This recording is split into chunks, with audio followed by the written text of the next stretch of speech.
नमस्कार दोस्तों, नमः शिवाय जीवन ज्योति चैनल में आप सभी का हार्दिक स्वागत करती हूँ। दोस्तों, आज बात करूंगी वट सावित्री व्रत के विषय में। यह व्रत सुहागिन महिलाओं के लिए, सुहागिन स्त्रियों के लिए बहुत ही खास व्रत है और अपने पति की लंबी आयु, उनके सुख और कल्याण के लिए प्रत्येक महिलाएं इस व्रत को धारण करती हैं।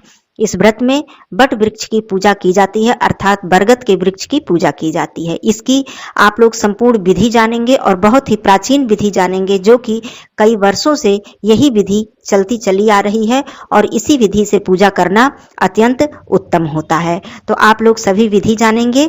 संपूर्ण वीडियो आप लोग जरूर देखिएगा, जिससे कि सभी बातें आप लोग समझ सकें और तिथि कब से कब तक रहने वाली है, किस दिन 2023 में किस दिन यह व्रत पड़ेगा, इसकी जानकारी भी मिलने वाली है। और क्या खाकर इस व्रत को तोड़ना है, अर्थात सबसे पहले पूजन के बाद आपको क्या ग्रहण करना है, कौन सी ऐसी वस्तु है जिसे ग्रहण करने के बिना आप जल ग्रहण नहीं कर सकती हैं, और कौन सी ऐसी वस्तु है जिसे चढ़ाए बिना, जिसे अर्पित किए बिना आपकी पूजा अधूरी है। तो संपूर्ण विधि के लिए वीडियो अंत तक जरूर देखिएगा। दोस्तों, चैनल पे पहली बार हैं तो चैनल को सब्सक्राइब कर लीजिएगा। वीडियो पसंद आता है तो एक लाइक जरूर कीजिएगा। कमेंट बॉक्स में नमः शिवाय अवश्य लिखिएगा। दोस्तों, 2023 की बात करूं तो इस वर्ष 2023 में वट सावित्री व्रत, जिसे कि बरसाइत भी कहा जाता है आम बोलचाल की भाषा में, यह व्रत 19 मई को धारण किया जाएगा। दिन होगा शुक्रवार। वट सावित्री व्रत की जो पूजा होती है दोस्तों, ज्येष्ठ माह की अमावस्या तिथि को यह पूजा की जाती है।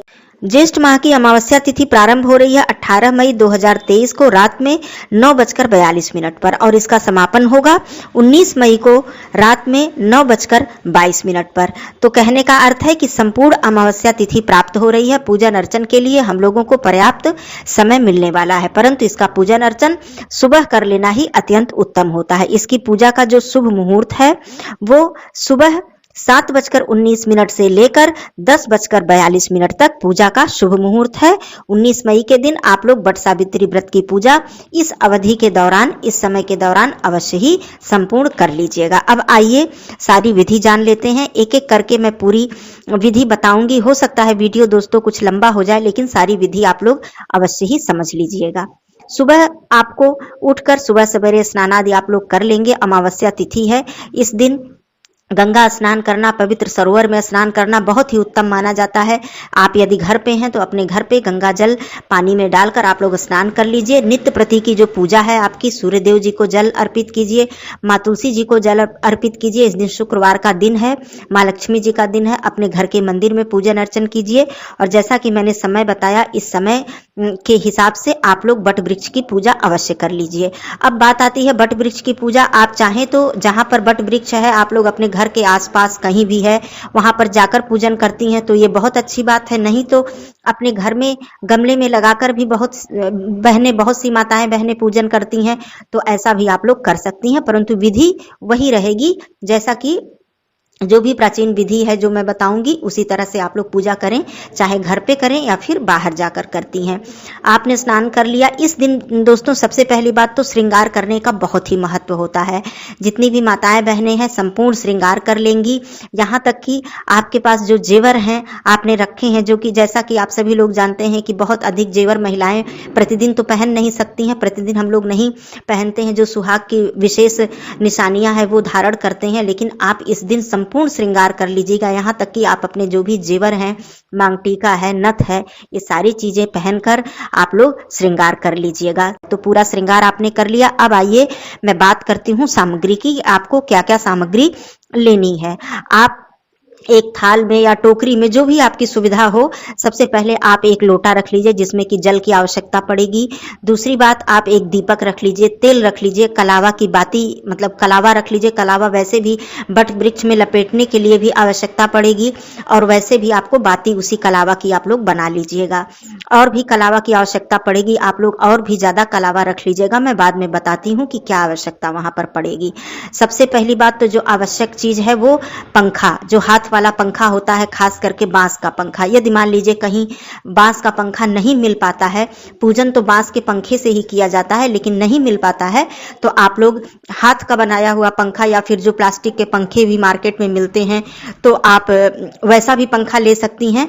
जैसी भी व्यवस्था हो आप कर लीजिएगा, लेकिन जहां तक कोशिश कीजिएगा कि बांस का पंखा मिल जाए। तो आपको बांस का 2 पंखा लेना है, एक पंखा आपको पूजन के लिए, एक पंखा दान करने के लिए। वैसे आप एक से अधिक पंखा भी दान कर सकती हैं, ऐसी कोई बात नहीं है। उसके बाद सामग्री में आपको सबसे मुख्य सामग्री चना लेनी है, जो कि भिगोया हुआ रात में रहता है, वो आप ले लीजिएगा।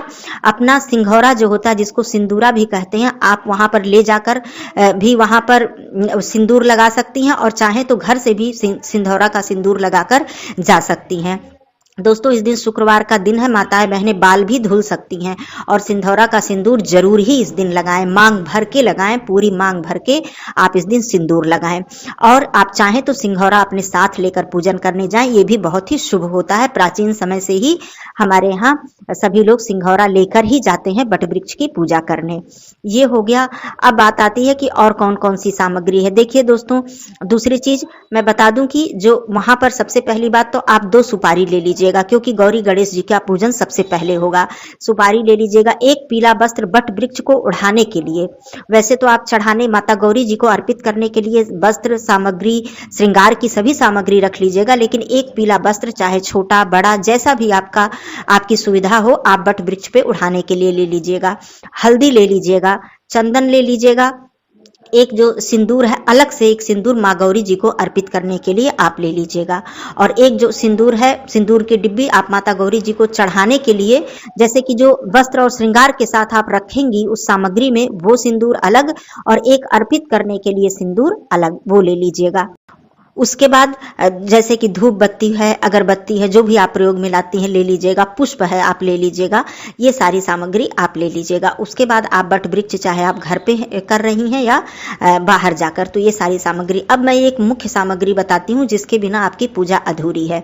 जैसा कि आप वीडियो में देख पा रहे हैं, एक सीख है, इसको आप चाहे लकड़ी कहिए या सीख कहिए, हमारे यहाँ मिलता है। ये अधिकतर खेतों के मेड़ होते हैं, वहाँ मेड़ों पे उगता है और उसमें से निकाला जाता है ये सीख। अब बहुत सारी माताएं बहनें समझ रही होंगी, पहचान रही होंगी, इसको कहीं कहीं गडरा की सीख कहते हैं, इस तरह से इसका नाम है देहाती भाषा में।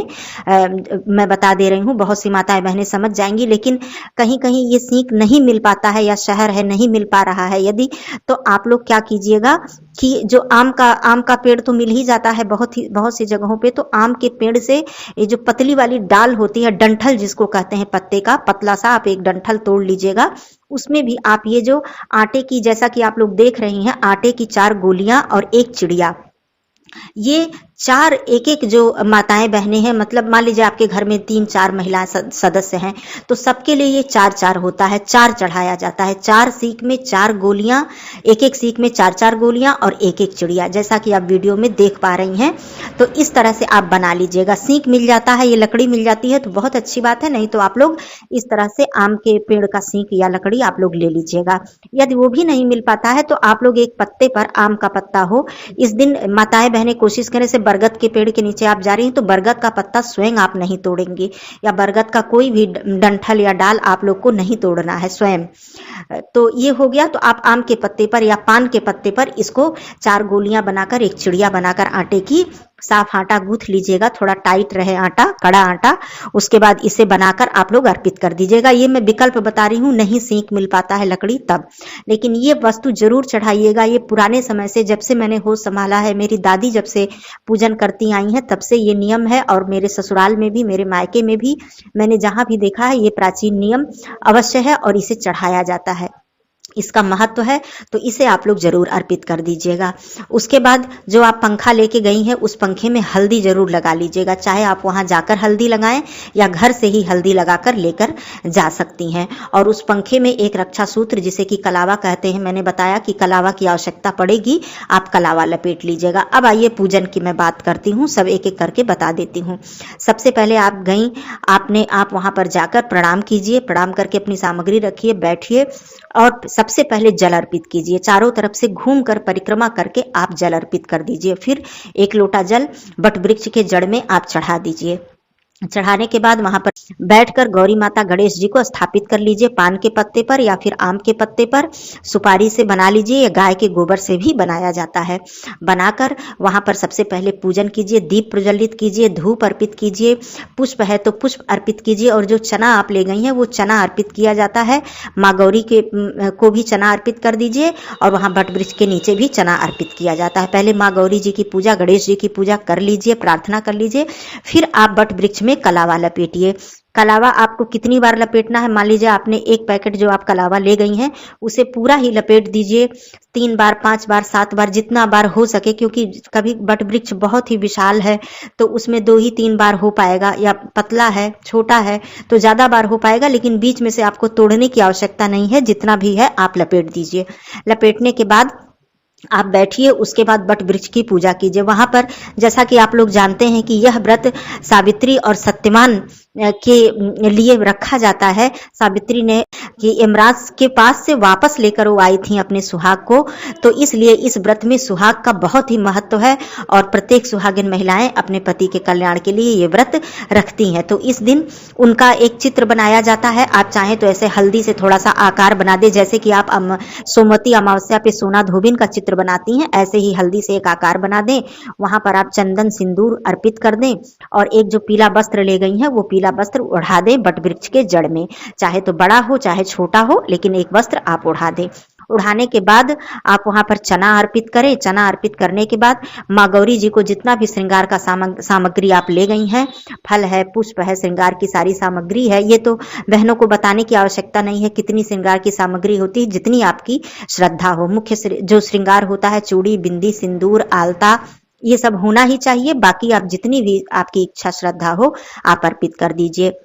उसके बाद वट वृक्ष की जो पूजा होती है दोस्तों, इसमें माताएं बहनें काजल भी लगाती हैं। वट वृक्ष के पेड़ पर जो वट वृक्ष की जड़ होती है वहां काजल लगाती हैं। फिर जो पंखा आप ले गई हैं हल्दी लगाकर, वो वट वृक्ष में उस पंखा को झला जाता है, अर्थात हवा करनी है, पंखा झलना है। पंखा झलने के बाद आप उनसे प्रार्थना कीजिए कि हे प्रभु, हे वट वृक्ष महाराज, वहां पे वट वृक्ष में सभी त्रिदेव का वास होता है, अर्थात ब्रह्मा विष्णु महेश जी का वास होता है। तो आप प्रार्थना कीजिए कि जैसे आपने सावित्री के अचल सुहाग की रक्षा की थी, उनका सुहाग अखंड सौभाग्य का उन्हें वरदान दिया था प्रभु, वैसे हमारा भी सुहाग अखंड रहे और सदा हम सौभाग्यवती हम सभी लोग बने रहें। इस तरह से आप लोग प्रार्थना कीजिए और वट वृक्ष में काजल लगाइए, पंखा झलिए, चंदन लगाइए, और फिर ऐसे ताली बजाकर गले लगाया जाता है। जैसे हम महिलाएं एक दूसरे को गले लगाते हैं, ऐसे वट वृक्ष को भी गले लगाया जाता है। ये सारे कार्य जब आपका संपूर्ण हो जाता है, उसके बाद जो आप कलावा लेके गई हैं वो कलावा, थोड़ा थोड़ा कलावा ऐसे करके गोलाई में वट वृक्ष को के जड़ में चढ़ा दिया जाता है, और वो कलावा फिर उठा के महिलाएं, मान लीजिए कि और भी ज्यादा वहां पे महिलाएं हैं, तो एक दूसरे के गले में उसे पहनाया जाता है। ये शुभ होता है। यदि आप गले में पहनना चाहें तो गले में, नहीं तो अपने आंचल में वहां से कलावा उठाकर आप अपने आंचल में बांध लें, उसे रहने दें कुछ दिन। जब आप उस साड़ी को फिर दोबारा पहने तो बाद में निकाल दें, किसी सुरक्षित जगह डाल दें, लेकिन कुछ दिन तक उस कलावा को रहने दें। इस कलावा का बहुत ही विशेष महत्व होता है। आप आपस में भी एक दूसरी महिलाओं को भी वो कलावा पहना दें, गले में या साड़ी में, आंचल में बांध दें। अपने घर पे भी आप एक दूसरे को इस तरह से कर सकती हैं। यदि देवरानी है, जेठानी है, सास है, ननद है, तो ऐसा कर सकती हैं। ये तो हो गई पूजन की बात दोस्तों। अब आइए बात करती हूँ कि आपको उसके बाद क्या करना है। उसके बाद बात आती है दान की। जो सामग्री आपने वहां पे अर्पित की है, वस्त्र और श्रृंगार की, उसे आप लाकर स्वयं आप उसे धारण भी कर सकती हैं और दान भी कर सकती हैं। आप चाहें तो माँ गौरी को चढ़ाया गया जो मुख्य श्रृंगार का सामान है उसमें से कुछ प्रसाद के रूप में ले लीजिए और कुछ दान कर दीजिए। तो ये सारी चीजें हो गई। दान करने का तो कोई सीमा नहीं है दोस्तों, बहुत ही असीमित चीज है, जितने भी आप चाहें दान कर सकते हैं। अब मैं मुख्य दान की बात बताती हूँ कि क्या जरूरी है सबसे ज्यादा, इसके बिना आपका व्रत पूर्ण नहीं होगा। तो इस बरसाइत की पूजा में, वट वृक्ष की पूजा में आपको आटा, आम, गुड़, ये 3 चीज विशेष महत्व रखते हैं। वैसे तो दान की मैंने बताया कि कोई सीमा नहीं है, अमावस्या तिथि होती है, आप बिल्कुल कितना भी सामग्री चाहें तो दान कर सकते हैं, लेकिन ये 3 सामग्री आपको अवश्य ही दान करनी है। आम चाहे पका हो या कच्चे आम ही आपके पास हो, आप कच्चे आम का ही दान करें, लेकिन आम का दान अवश्य करें, आटे का दान और गुड़ का दान अवश्य करें। कितनी मात्रा में करें ये आपकी श्रद्धा है, आपकी शक्ति सामर्थ्य है। उसके बाद आप उस पंखे का दान आपको करना है। एक मैंने बताया 2 पंखा, एक पंखा आप पूजन के लिए ले गई हैं, एक पंखे का दूसरे पंखे का आपको दान करना है। उसके बाद उस पर आप श्रृंगार की सामग्री रख लीजिए, वस्त्र रख लीजिए, चूड़ी, बिंदी, सिंदूर, आलता, जितनी भी श्रृंगार की सामग्री है रख के कुछ दक्षिणा जरूर रखिए। ये सारी चीजें आपको दान करनी है, चाहे आप घर पे आके दान करें या फिर वहां पे ले जाके ही, यदि वहां पे कोई है पंडित पुरोहित, कोई मंदिर है तो आप वहां पर भी दान करके दे सकती हैं। ये हो गई दान की बात। तो इतने समय तक आपको निर्जला रखना है व्रत, मतलब पानी नहीं पीना है। इसके बाद मैं बात करती हूँ कि सबसे पहले जल कैसे ग्रहण करना है आपको। जब आपने दान कर लिया, पूजन कर लिया, सब आपका कार्य संपन्न हो गया, फिर अपने घर में अपने जो भी बड़े हैं उनका चरण स्पर्श कीजिए। उसके बाद आपको जल कैसे ग्रहण करना है, जैसा कि आप वीडियो में देख पा रहे हैं, ये बट वृक्ष की एक डाल है, जो डाल का सबसे ऊपरी भाग है, सिरा वो है।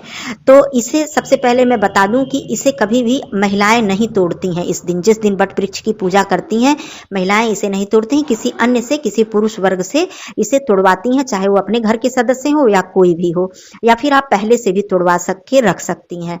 तो इसका जो आप देख सकती हैं कि इसका जो ये फल है आगे का, एक ये बड़ा फल है, ये नहीं, जो आगे का छोटा फल है, इसको तोड़कर, और जो चना है, चने की जो दाल है, तो चना जो आपने भिगोया है, खड़ा चना आपको नहीं लेना है पूरा, इसमें से आप दाल निकाल लीजिएगा, और दाल, एक दाल, और ये जो टुकड़ा है बट वृक्ष का, जैसा कि वीडियो में आप अच्छी तरह से समझ पा रही होंगी, इसको आप ले लीजिए और इसको चने की दाल के साथ आप इसको निगल लीजिए पानी से। इसको चबा चबा कर आपको नहीं खाना है।